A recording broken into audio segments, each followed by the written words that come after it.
فإن تابوا وأقاموا الصلاة وآتوا الزكاة فإخوانكم في الدين.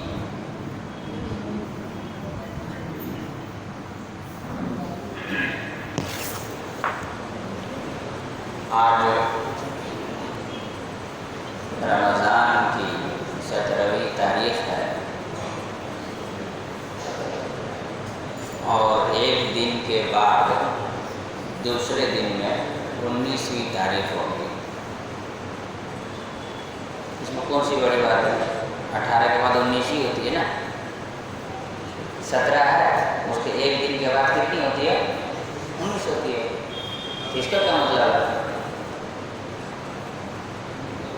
17 تاریخ رمضان کا جنگ بدر کا دن ہے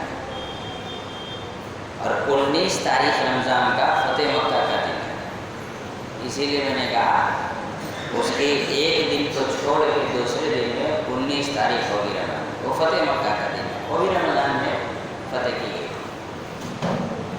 اب ہم آج نہ تو جنگ بدر کے بارے میں بات کریں گے اور نہ ہی فتح مکہ کے بارے میں بات کریں گے. کیوں نہیں کریں گے؟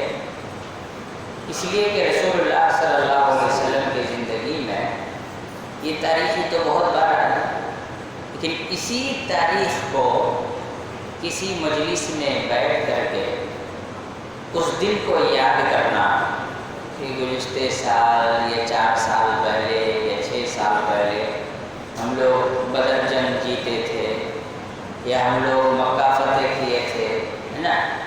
رسول اللہ صلی اللہ علیہ وسلم نے کبھی نہیں کیا، نہ صحابہ کرام نے کیا.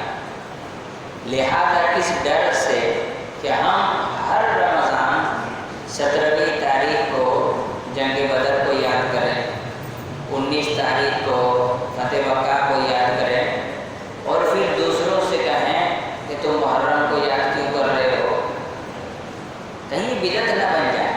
اس لیے کبھی مناسبت رہے گی تو جنگ بدر فتح مکہ کے واقعات بیان کیے جائیں گے. لیکن جب صحابہ کرام نے رسول اللہ صلی اللہ علیہ وسلم نے جبکہ رسول اللہ صلی اللہ علیہ وسلم کے انتقال کے بعد 100 سال تک صحابہ اس دنیا میں زندہ رہے، کبھی بھی انہوں نے اس طرح 17ویں یا 19ویں تاریخ کو ان واقعات کو دہرایا نہیں، بات نہیں کی اس پر.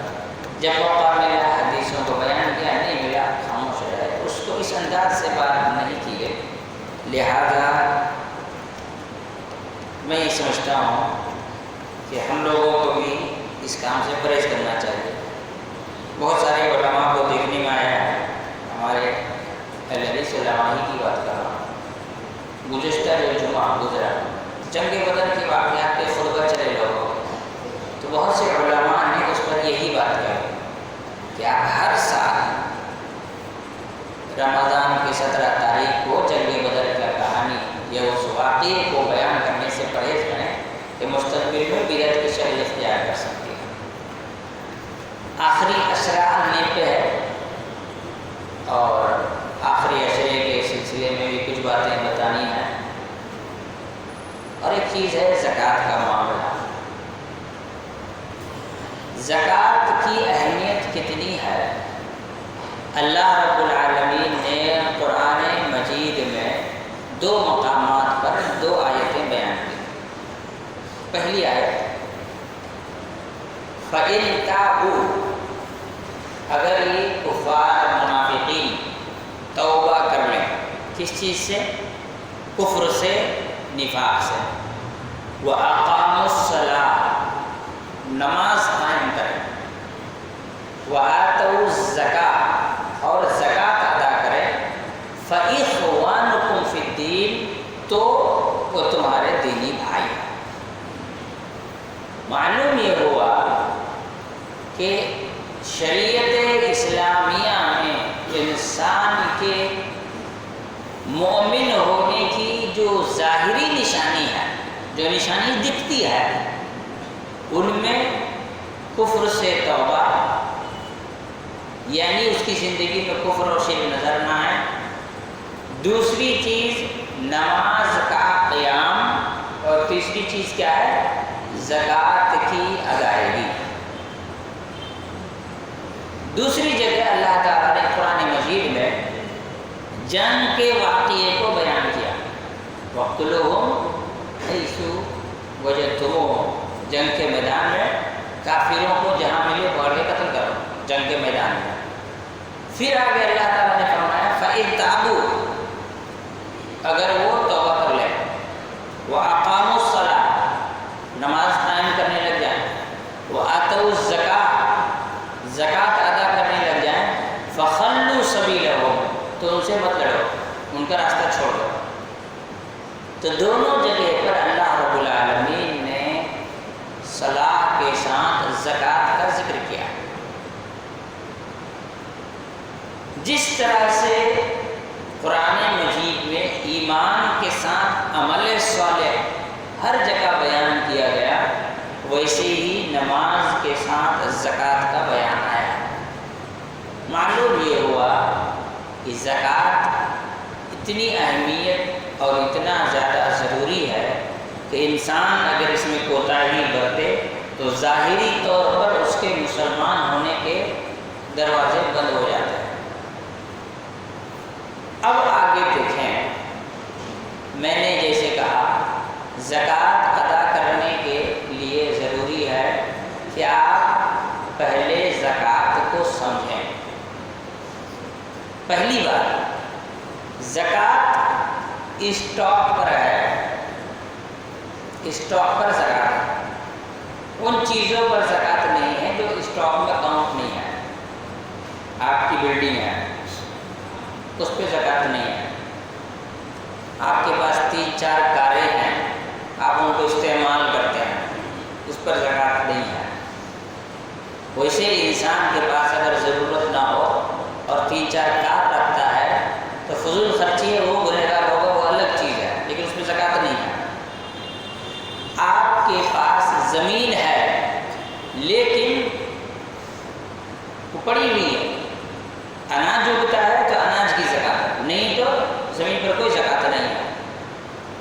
اسی طرح سے آپ کے پاس دکان ہے، دکان میں جو سامان بیچنے کے لیے اسٹاک کیا گیا ہے، جمع کیا گیا ہے، اس پر آپ زکوٰۃ نکالیں گے، نہ کہ دکان کے ویلیو کو نکال کر زکوٰۃ نکالیں گے۔ دکان کے اوپر کوئی زکوٰۃ نہیں ہے، اس کے جو گدا بچھائیں بیٹھنے کے لیے اس کو کاؤنٹ نہیں کیا جائے گا، اس میں جو الماری ہے اس کا کوئی حساب نہیں ہوگا، اس میں آپ نے فین لگایا ہے، لائٹس لگائے ہیں، اس پر کوئی حساب نہیں ہوگا۔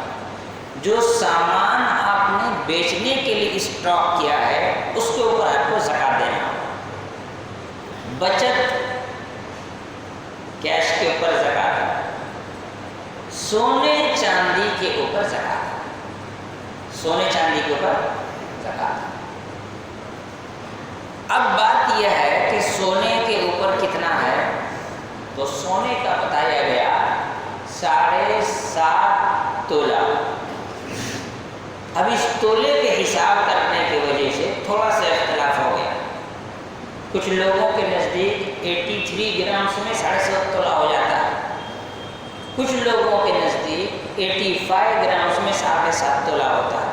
اب یہ ماپ مور کی پھیر ہے، کہیں پر سونا بیچنے والے یہ بتاتے ہیں، کہیں پر وہ بتاتے ہیں۔ اب سونا بیچنے والے ہی بول رہے ہیں تو مان لیتے ہیں 83 گرامس کو، کیونکہ وہ کم والا ہے، اس کو مان کے چلتے ہیں، یہ سیف سائڈ ہو گیا، اور پھر انسان اس پہ زکوٰۃ نکالے گا۔ سونا چاندی کو مکس نہیں کیا جائے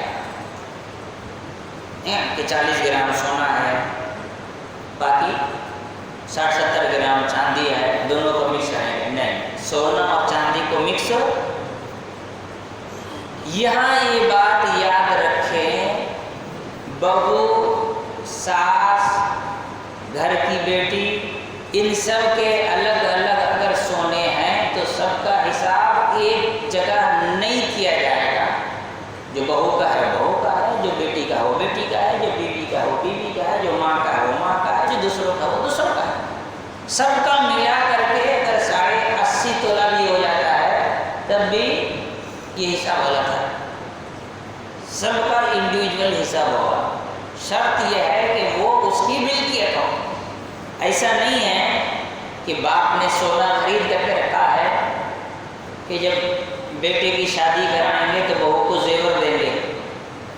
تو 3 بیٹا ہے، مان لیا سونا خرید کے باپ رکھا ہے، ابھی شادی ہوئی نہیں، بہو کو دیا نہیں، تو وہ کیسے سکھاتے ہیں؟ تو 3 بہو کا حصہ ہے وہ الگ الگ ہے. پھر یہ تو پھر دین کے ساتھ دھوکا ہے. آپ جب تک دے نہیں دیتے ہیں تب تک آپ کا ہے، اور جب تک آپ کے پاس ہے سارے کا کاؤنٹنگ ایک ساتھ کیا جائے گا. یہاں یہ بھی ایک سوال آتا ہے کہ وہ نا خریدتے ہیں تو الگ قیمت لگتا ہے اور بیچتے ہیں تو الگ قیمت ہے، کیا کیا جائے؟ خریدنے والا حساب کریں یا بیچنے والا حساب کریں؟ تو اس میں بھی اختلاف ہے.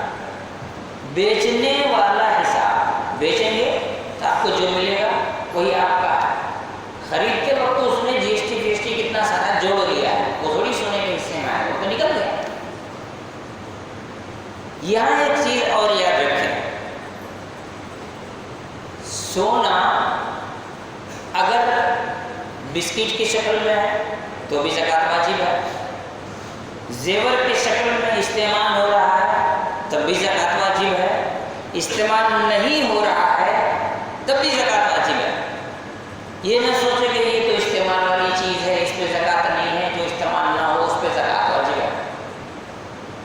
ایک عورت آئی سونے کے کنگن پہن کے آ گئی، رسول اللہ صلی اللہ علیہ وسلم نے فرمایا کہ کیا تم اس کا زکوٰۃ نکالتی ہو؟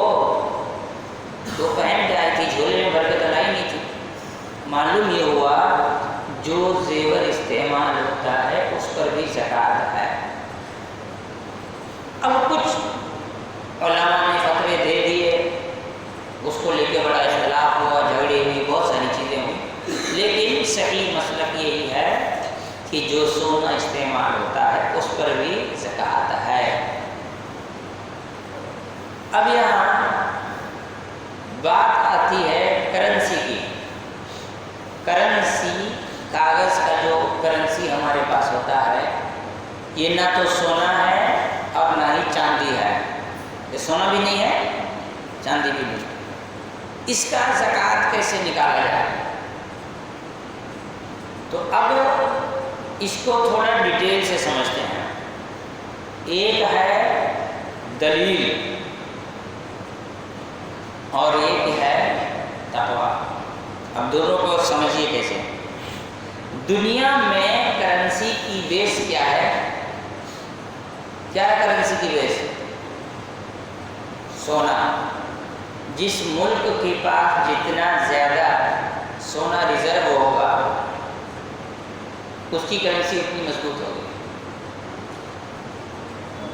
دوسرا طریقہ ہے جتنا زیادہ فارن ایکسچینج ریزرو ہوگا، فارن کرنسی کا ریزرو ہوگا. تو فارن کرنسی بھی تو سونے کے بیس پہ بنی ہے، اس نے بھی سونے کے بیس پہ بنایا، اس نے بھی سونے کے بیس پہ بنایا. تو کرنسی کی بیس کیا ہے؟ سونا. اسی لیے مصر کے اور دیگر علماء اور ساؤتھ انڈیا کے سبھی علماء یہ کہتے ہیں کہ بیسک جب سونا ہے تو ایسی صورت میں سونے کے حساب سے زکوٰۃ نکالا جائے گا.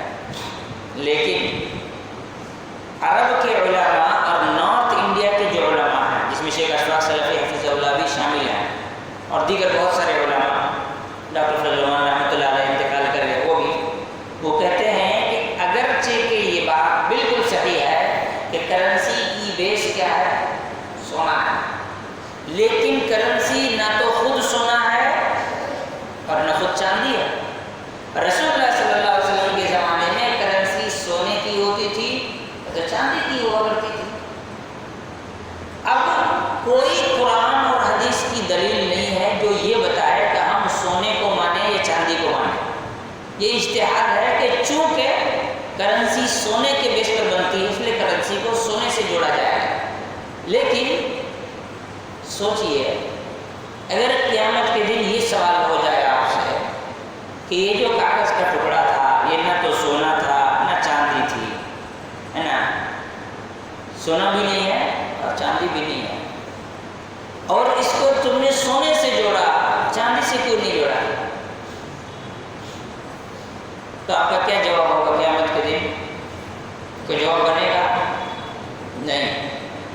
اس لیے کہ کرنسی کو سونے پر شریعت نے نہیں دنیا میں منحصر کیا. یہ دنیا کا اصول ہے، تو شریعت کا اصول نہیں کہ کرنسی کو سونے سے جوڑو، تو دنیا کا اصول ہے. آپ نے اس دنیا کے اصول کی بنیاد پر شریعت کا ایک حکم نافذ کیا. اسی لیے جو کم ہے اس کو مانو. جیسے چاندی، اگر سونے کی بات کریں گے تو آج 4-5 لاکھ روپے تقریباً ہونا چاہیے تب زکوٰۃ نکلے گا، اور چاندی کی بات کریں گے 50-60 ہزار میں زکوٰۃ نکل جائے گا. تو جو کم ہے اس کو مانو. کم کو ماننے سے زیادہ والا خود بخود کاؤنٹنگ میں آ جائے گا، اور قیامت کے دن آپ نجات پا جائیں گے. آج چاندی کی ویلیو زیادہ کم ہے.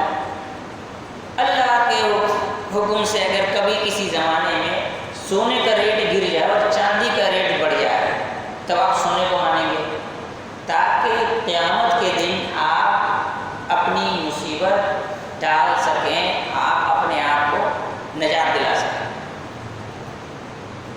اگر کوئی آدمی جس کے پاس اتنا پیسہ ہے کہ وہ سونے کے حساب سے نکال رہا ہے، اور اتنا پیسہ ہے کہ سونے کے نصاب کو پہنچ گیا ہے، تو بھی کوئی دقت نہیں ہے. لیکن جو چاندی کے نصاب کو پہنچا لیکن سونے کو نہیں پہنچا، پھنسے گا وہ. اس لیے کہ اس نے چاندی کنسیڈر کیا، 1 لاکھ پہ زکوٰۃ نہیں نکالا. جس کا 10 لاکھ ہے 10 لاکھ پہ نکالا، وہ چاندی مانے سونا مانے، نکلے گا اتنے ہی. لیکن جس آدمی کے پاس چاندی کے حساب سے تو ہو جا رہا ہے نصاب، سونے کے حساب سے ہو نہیں رہا ہے، اس نے کہا کہ جی سونے کے حساب سے ہونا چاہیے، میں نہیں نکالوں گا، تو پھنس جائے گا. اور چاندی کے حساب سے اگر نکال لیا تو پھر سونے کا کوئی مسئلہ ہی نہیں رہا. اسی لیے علماء کہتے ہیں کہ اسی میں خیر ہے. اس سے کیا ہوگا؟ زیادہ سے زیادہ لوگ زکوٰۃ نکالیں گے، غریبوں مسکینوں کی مدد بھی ہو جائے گی. اور نکلے گا کتنا؟ 2.5%. کسی کے پاس اگر 4 لاکھ روپے ہے 10,000 نکلے گا چاندی کے حساب سے، اور اگر سونے تک پہنچ جاتا ہے تو 12,500 نکلے گا. ریٹ ہی کیا ہے. اب آپ پاس کروڑوں پہنچ جاتے ہیں تو سونا چاندی ہر اعتبار سے آپ اس نصاب تک پہنچ جاتے ہیں.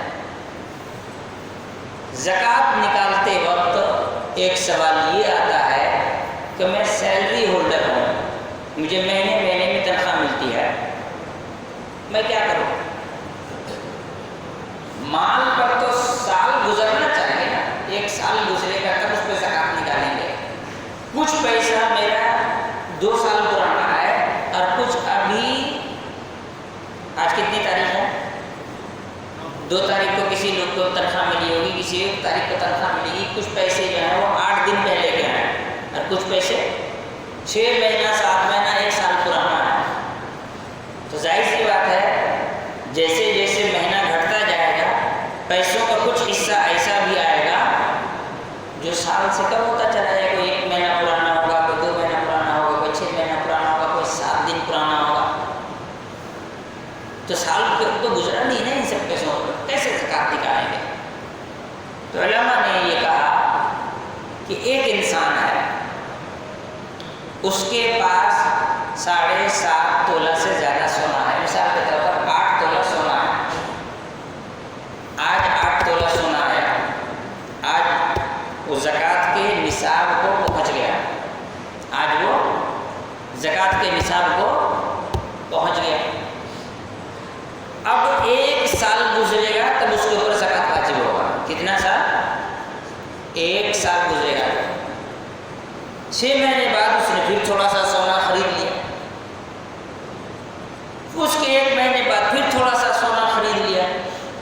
اب جب اس پیسے کا جس دن وہ زکوٰۃ کے نصاب کو پہنچا تھا، مثال کے طور پر محرم کی 25ویں تاریخ کو، اگلے سال جب محرم کی 25 تاریخ ہوگی تو کوئی سونا اگر اس نے 24 تاریخ کو بھی خریدا ہے تو اس کو بھی اس میں کاؤنٹ کرے گا، اور انکلوڈ کر کے پورے میں سے اس کو زکوٰۃ نکالنا ہوگا.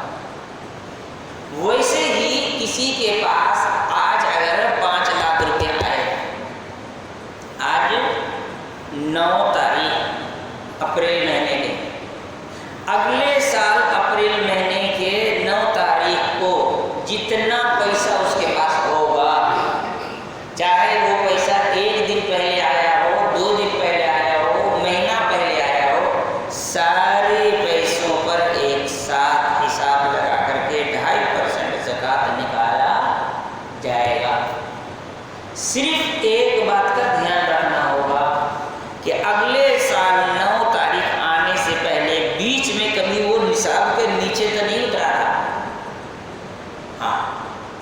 بیچ میں مثال کے طور پر 6 مہینے کے بعد ایسا ہوا کہ اس کے پاس 5 لاکھ میں سے 20,000 بچا، باقی سب خرچہ ہو گیا۔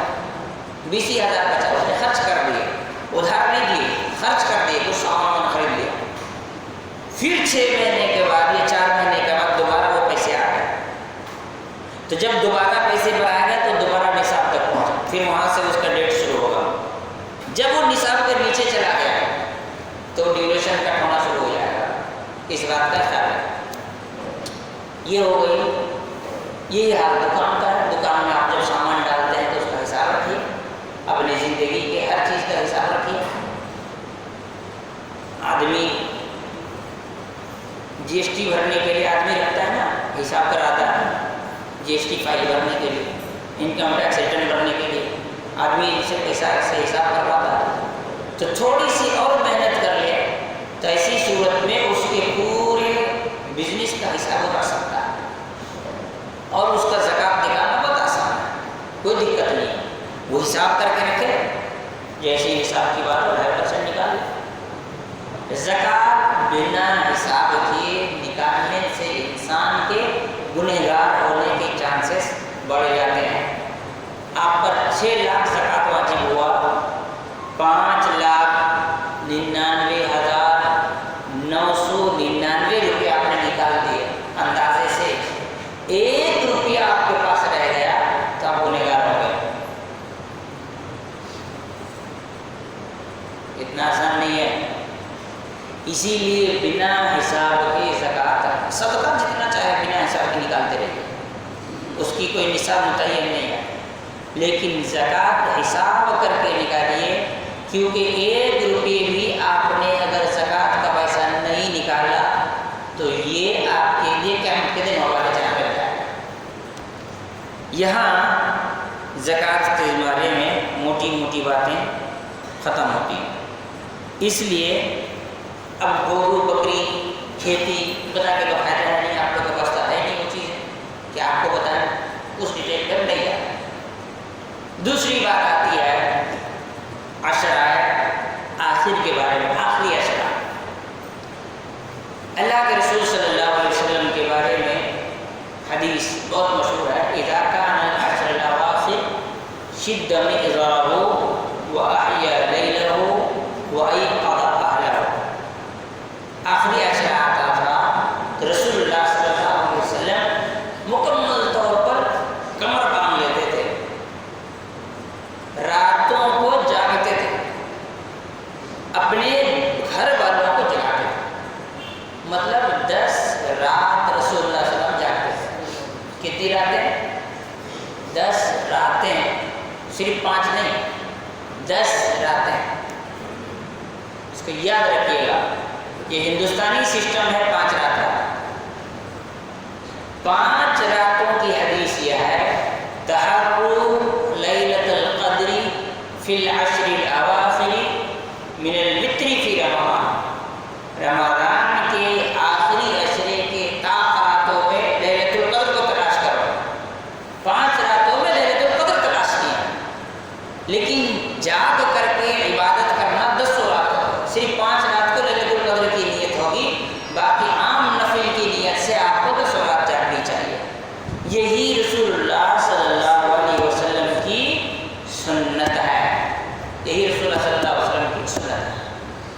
اب دیکھیں عرب ممالک میں 10 رات جاگنے کا سسٹم ہے، یہ ہمارے یہی کا ہندوستان کا سسٹم ہے 5 راتوں کو جاگنے کا۔ لہذا اجتماعی نظام مسجدوں میں لیلۃ القدر کے مناسبت سے کی جاتی ہے، بقیہ راتوں کو انسان کے لیے دقت نہ ہو اس لیے اپنے وقت پہ تراویح ہوتی ہے، کیونکہ واجب تو ہے نہیں، اگر کسی کو نہیں جاگنا ہے اور رات 12 بجے ہی تراویح کی نماز ہو تو بیچارے کو دقت ہو جائے گی۔ اسی لیے اجتماعی نظام میں صرف تعداد میں بندوبست ہے، بقیہ راتوں میں آپ کو انڈیویجولی اکیلے طریقے پر اکیلے سے ذاتی طور پر 10 راتوں کو عبادت کرنی چاہیے۔ یہ رسول اللہ صلی اللہ علیہ وسلم کی سنت مطہرہ ہے۔ آخری عشرے میں انسان جتنا زیادہ عبادت کرے اتنا کم ہے۔ رسول اللہ صلی اللہ علیہ وسلم آخر کے راتوں کی بڑی تفصیل بیان کرتے ہیں، جس میں محدثین نے اس بات کا ذکر کیا رمضان کے آخری عشرے کی راتوں کی اہمیت پورے سال کی راتوں کے مقابلے میں زیادہ ہے۔ اب ہو گئی بات آخری عشرے کی عبادت والے، اب اعتکاف کا مسئلہ تو اثر میں چل رہا ہے، اس میں ہم ابھی نہیں جائیں گے۔ بات ہے صدقۃ الفطر کی، آخری بات کیا بات ہے؟ صدقۃ الفطر کی۔ صدقۃ الفطر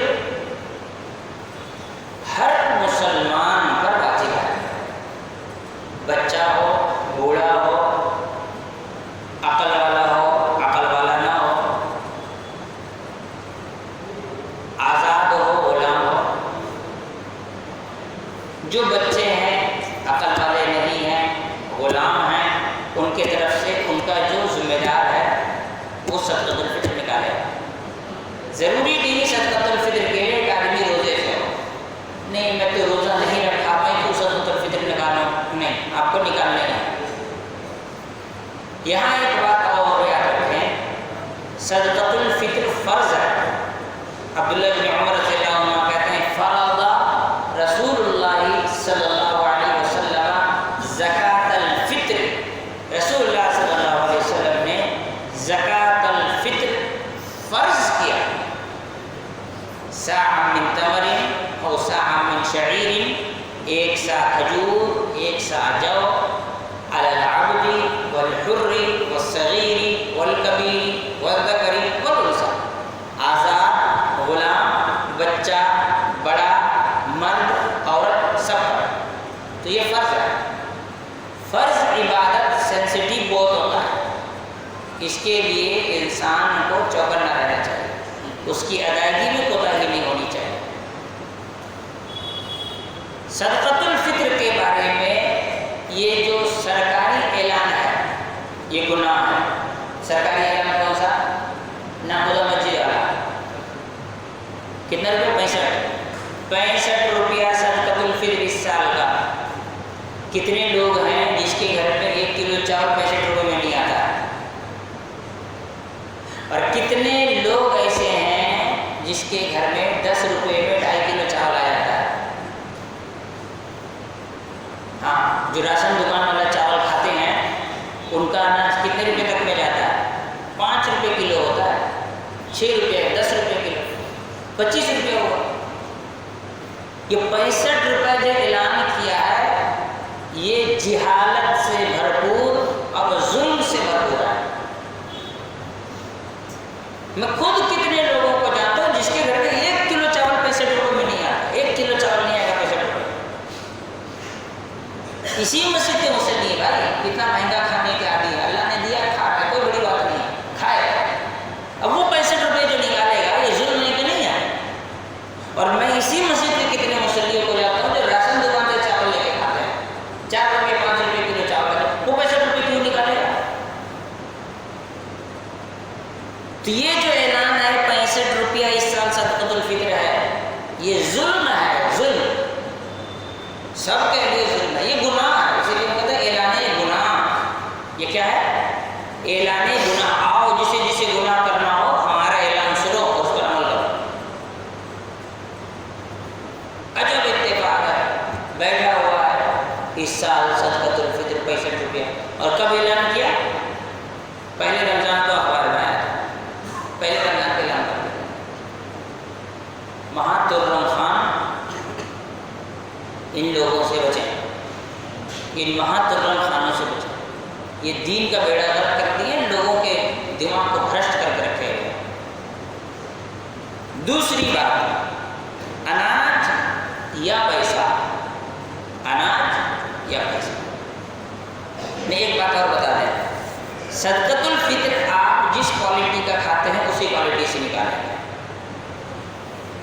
65 روپے میں میں نے یہ بھی دیکھا ہے، یہاں تو 65 ہوا، کہیں کچھ اور جانا تھا۔ اور کتنے لوگوں کے رشتے دار امریکہ میں رہتے ہیں، برطانیہ میں رہتے ہیں،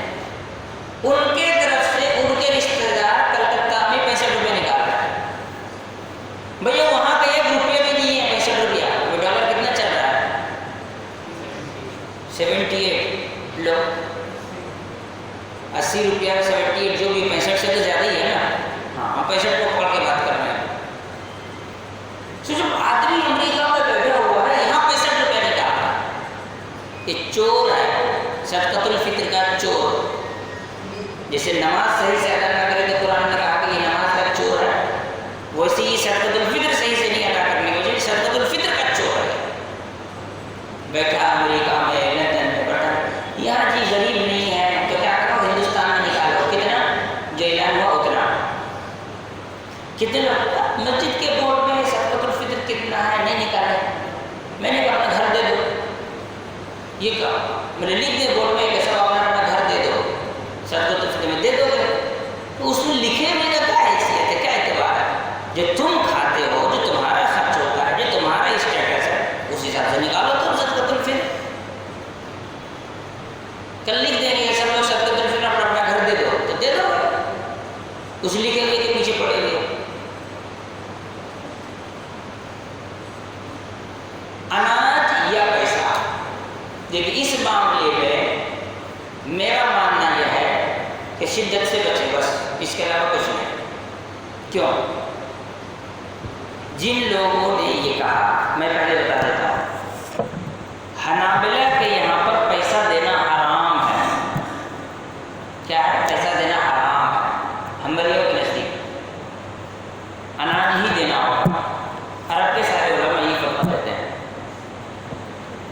احناف کے یہاں پر پیسہ دینا بہتر ہے. بات انصاف کی ہو، کسی کی مخالفت یا موافقت کی نہ ہو. جو یہ کہتے ہیں کہ اناج دینا چاہیے پیسہ نہیں دینا چاہیے، وہ یہ دلیل دیتے ہیں کہ رسول اللہ صلی اللہ علیہ وسلم کے زمانے میں پیسہ ہوتا تھا، پھر بھی لوگوں کو اناج دیا جاتا تھا، اسی لیے اناج دینا چاہیے. اناج دینا، پیسہ دینا حرام ہے. میرا فتویٰ نہیں ہے نا پیسہ دینا حرام ہے، یہ ابھی میں کسی کی بات بتا رہا ہوں. جو پیسہ نہیں دیا اس کا صدقۃ الفطر قبول ہی نہیں ہوگا، جو پیسہ دیا اس کی قبول ہی نہیں ہوگا، اناج ہی دینا ہوگا. ٹھیک ہے؟ کیونکہ حدیث میں اناج کا ذکر ہے. تو جو علماء یہ کہتے ہیں کہ پیسہ دینے کی گنجائش ہے، ان کے پاس کئی پوائنٹ ہیں. ایک، جیسے جامع اسلامیہ سنابیل کے ایک شیخ الحدیث تھے، شیخ نور الحسن مدنی حفظہ اللہ، ابھی بنگلور میں کلیۃ الحدیث میں شیخ الحدیث ہے. لمبے مدت تک ابتدائی دور سے تقریباً 15-20 سال وہ جامع اسلامیہ سنابیل میں صحیح بخاری پڑھاتے تھے. انہوں نے کہا کہ حدیث میں اناج کا لفظ ہے ہی نہیں. کیا ہے؟ کھجور، گیہوں، کشمش، جو اور پنیر، 5 چیزوں کا ذکر ہے. اگر آپ یہ کہتے ہیں کہ وہی 2 جو حدیث میں ہے تو پھر آپ چاول مت دو، کھجور دو، گیہوں دو، جو دو، پنیر دو، کشمش دو، کیونکہ حدیث میں کسی کا ذکر ہے. آپ چاول کیسے دے رہے ہیں؟ آپ نے چاول کہا، اناج کھانے کی چیزیں. نارمل کھانے میں کشمش کون کھاتا ہے اور کس زمانے میں کھایا کسی نے نارمل کھانے میں کشمش؟ پنیر کب سے اناج ہو گیا؟ وہ تو دودھ سے بنتا ہے نا. لہذا اناج کی بات مت کیجیے. اناج کی جو بات کہتے ہیں تو یہ آپ کا اجتہاد ہے، حدیث نہیں. حدیث میں کیا ہے؟ کھجور، گیہوں، کشمش، جو، پنیر. اب نکالیے 5 چیزیں، اسی 5 چیزوں میں سے نکالیے. دوسری بات، جب آپ اجتہاد کر کے یہ کہتے ہیں کہ کھانے کی چیزیں چاول کی گنجائش ہے، تو جو لوگ اجتہاد کر کے پیسہ کہتے ہیں اس کے اجتہاد کا غلط کیوں کہتے ہیں؟ وہ بھی تو اجتہاد ہے. اچھا، دوسری بات، اللہ کے رسول صلی اللہ علیہ وسلم کے زمانے میں سب کے پاس پیسے ہوتے تھے. ہاں، کس نے کہا سب کے پاس پیسے ہوتے تھے؟ پیسہ اویلیبل تھا اس زمانے میں، کرنسی اویلیبل تھی.